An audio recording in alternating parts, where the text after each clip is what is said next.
الصلاة خير من النوم. السلام علیکم ورحمۃ اللہ وبرکاتہ. پیارے دوستو، آج کی اس ویڈیو میں ہم آپ کو ایک طوائف کا ایک ایسا سچا واقعہ بتانے والے ہیں جو حج کرنے کے لیے مکہ مدینہ پہنچ گئی، لیکن وہاں پر جانے کے بعد اس طوائف کے ساتھ جو کچھ بھی ہوا اس کے بارے میں جان کر آپ کے بھی رونگٹے کھڑے ہو جائیں گے اور آپ کی سوچنے پر مجبور ہو جائیں گے.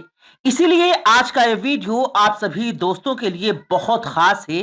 آپ اس ویڈیو کو آخر تک ضرور دیکھیں اور اپنے دوستوں کے ساتھ شیئر بھی کریں تاکہ تمام لوگوں تک یہ ویڈیو پہنچ جائے. تو چلیے دوستو شروع کرتے ہیں. پیارے دوستو، آج جو سچا واقعہ ہم آپ کو بتانے والے ہیں یہ واقعہ سائرہ نام کی ایک طوائف کا ہے جو پاکستان کے سندھ علاقے کی رہنے والی ہیں.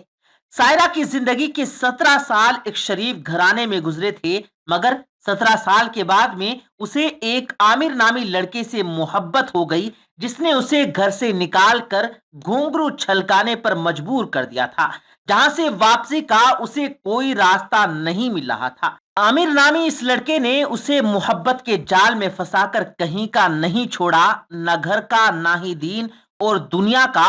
اب سائرہ کبھی تو 500 تو کبھی 1000 روپے ہر روز کمانے لگی. ایسے کرتے کرتے ایک دن وہ کوٹھے کی سب سے زیادہ کمانے والی طوائف بن گئی تھی. اب اسے باقی طوائفوں کی گرو بھی بنا دیا گیا. ہر گزرتی رات اسے روندا جاتا تو عامر کی نفرت اس کے دل میں مضبوط گہری ہوتی جاتی اور وہ اپنے دل میں سوچتی کہ اس نے جو میرے ساتھ میں کیا اس کی سزا وہ اسے ضرور دے کر رہے گی. اس طرح سے وہ ہر روز اپنے دل میں موجود نفرت کو گہرا کرتی جاتی. پھر ایک دن اسے اپنا بدلہ لینے کا موقع مل گیا. اس نے اپنے ہاتھ میں خنجر لیا اور عامر کے جسم پر سینکڑوں وار کر دیے. ہر وار پر سائرہ کو اپنا لوٹا جانا یاد آتا، اپنی ماں یاد آئی، اپنے باپ، بھائی اور بہن یاد آئے. اب سائرہ کے دل میں جو نفرت اور انتقام کی آگ لگی تھی وہ بجھ چکی تھی. وہ جس مقصد کے لیے جی رہی تھی آج اس کا مقصد پورا ہو گیا تھا. آپ اسے اپنا جینا بے وجہ لگنے لگا تھا، اسی لیے وہ سوچنے لگی کہ اب یہاں پر جی کر میں کیا کروں گی، اب تو میرا کوئی مقصد بھی نہیں بچا ہے.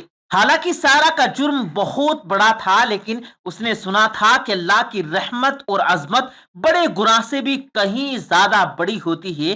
تو پھر سائرہ کی خطا اتنی بڑی کیوں ہو گئی تھی کہ اللہ کی رحمت اسے چھپا نہ سکی. انتقام کی آگ بجھتے ہی اس نے مرنے کا سوچ لیا تھا. اتنے میں ہی آواز آئی کہ اللہ کی ذات سے اتنی مایوسی اچھی نہیں بیٹی. آواز سنتے ہی سائرہ نے گردن گھما کر دیکھا کہ ایک بوڑھی عورت پاس ہی میں گھاس پھوس اکٹھا کر رہی تھی.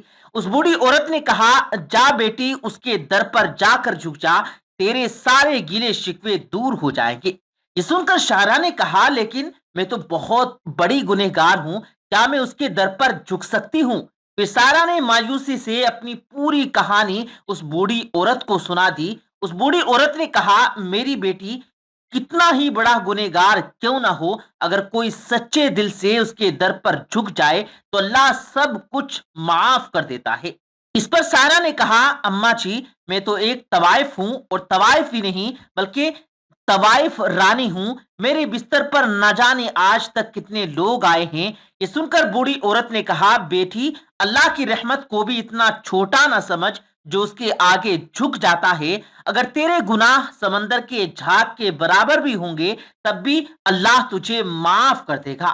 اس بوڑھی عورت کی بات نے سائرہ کو سکون دے دیا. پھر وہ عورت چلی گئی، لیکن اب وہ سائرہ کو جینے کی ایک نئی امید دے گئی تھی. اب سائرہ سوچنے لگی، لیکن اللہ کا در ہے کہاں پر؟ بس یہی بات سوچتے ہوئے اس نے راستے چلتے ایک لڑکے سے پوچھ لیا تو اس نے بتایا کہ سعودی عرب مکہ مکرمہ میں. بچے کا جواب سن کر سائرہ خوش ہو گئی. پھر اس نے سعودی عرب جانے کے لیے ساری معلومات اکٹھا کی، سارے کاغذات بنوائے اور آخر کار اس کا سعودی عرب جانے کا دن بھی آن پہنچا. اسی طرح سے سائرہ ایک دن سعودی عرب پہنچ گئی. اب اس کے سامنے خانہ کعبہ تھا۔ نظر پڑتے ہی سارا نے شرمندگی سے اپنی نظریں نیچے کر لی اور کہنے لگی، میں کیسے کروں آپ کا سامنا؟ یا اللہ میرے دل کو توفیق دے دے کہ میں بھی اپنے سارے گناہ چھوڑ دوں۔ آنسو لگاتار سارا کی آنکھوں سے بہ رہے تھے اور وہ لگاتار اپنے رب کی بارگاہ میں دعا کرتی جا رہی تھی۔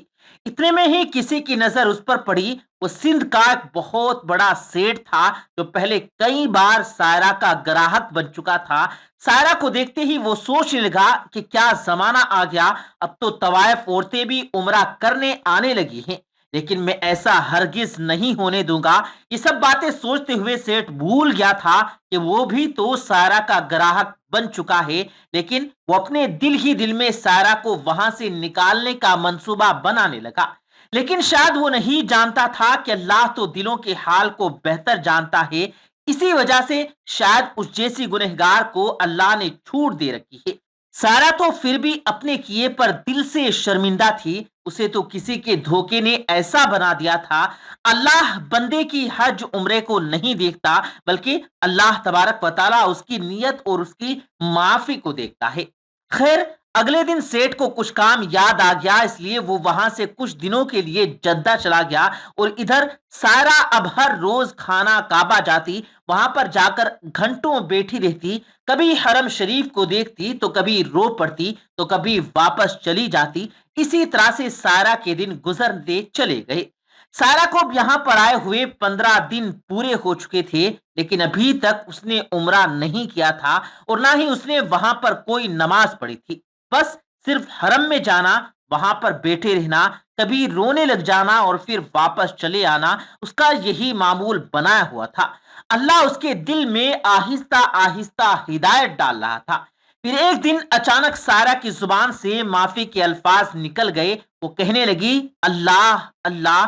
اس نے اس وقت وہاں پر بیٹھے ہوئے سینکڑوں بار اپنے اللہ کو پکارا تھا۔ ہر بار اسے یہی لگا تھا کہ اللہ نے اس کی پکار کا جواب دے دیا ہے۔ اس کے دل میں سکون بڑھنے لگا تھا، اس کی ہمت بڑھی اور اسے لگا کہ اللہ کو منانے کا یہی وقت ہے۔